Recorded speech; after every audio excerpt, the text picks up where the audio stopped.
I just had a conversation with some friends that are from Spain, actually, and English is their third language, which I think is so fascinating.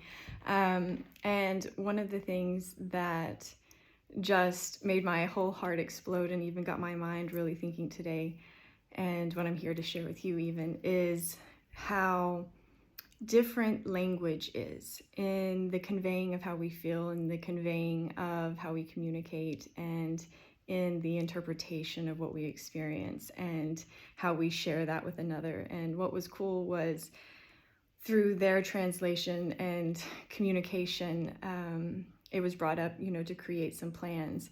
And the plans were brought up in this way. So the text was, can you imagine going and getting something to eat and then going on a walk and then going and doing this and then going and doing this? And I thought it was such a cute way, right? Cute's not even the right term here, but a beautiful way to express that.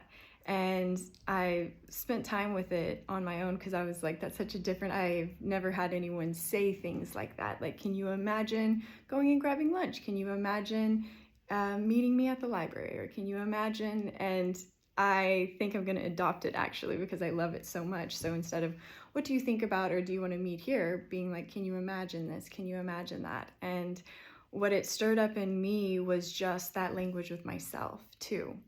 And waking up every single day being like, can you imagine?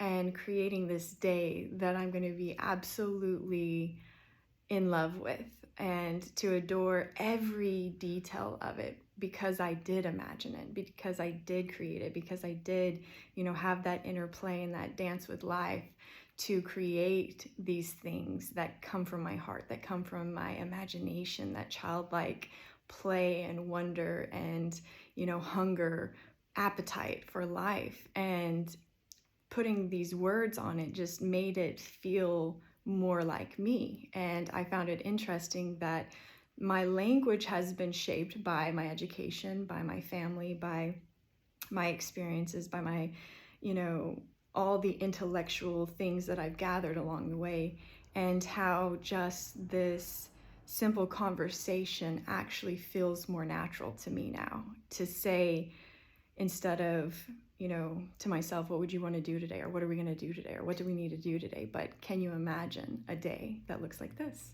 And then what would it look like to go and pursue that day? So I wanted to come and share that here with you.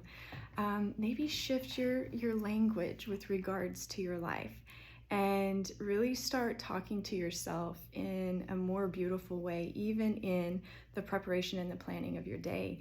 Even in, I wake up and I have so many things I want to accomplish and so many things I want to do. And I have like the largest plan ever, every single day. And then I end up not getting them all done because we only have so much time in the day. But now that I've put it even under this, way of shaping it, it's become even more delicious. It's become even more playful. It's become even more, like creating the movie that I know that I'm in. And it's such a sweet thing. And so that's why I wanted to come and bring it to you today. What would it feel like to wake up, or even right now, if you have parts of your day left, to change the language of your day for the rest of the day?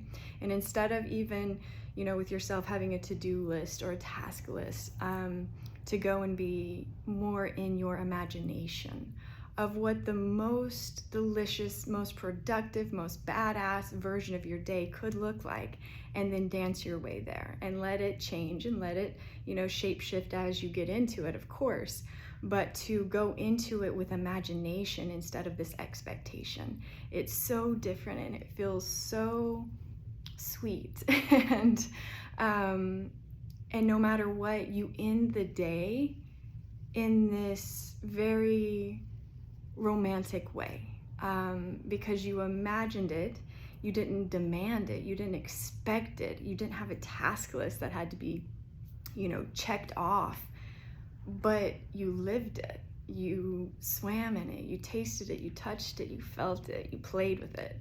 And it's just this beautiful thing. And again, it came out of this very innocent conversation.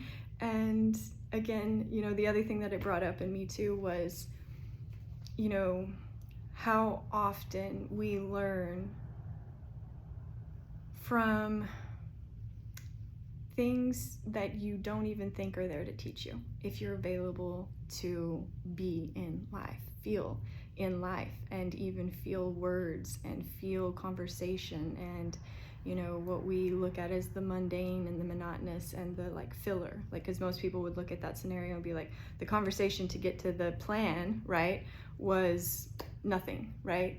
It's the nothing to get to the thing. And if you're here, you know that your whole life is your medicine. That means all the spaces in between too. And so that conversation was medicine, but if I was just trying to get to the plan, I would have missed the wording, and the wording was the beauty there for me and the message there for me. And I might go into this even more because it brought up a lot of things even in how I do medicine and how I see things. And but it's a much longer video, so I just wanted to leave that here with you today. Can you imagine what the rest of your day might look like? Can you imagine what tomorrow might look like? And can you be willing to play and to flirt and to taste and to dance your way through it, even while achieving all of those things that you want to achieve, even while living and accomplishing and doing all the doing things that we have to do? Can you imagine it and switch imagination and put that in place of where you had expectation and see how that feels?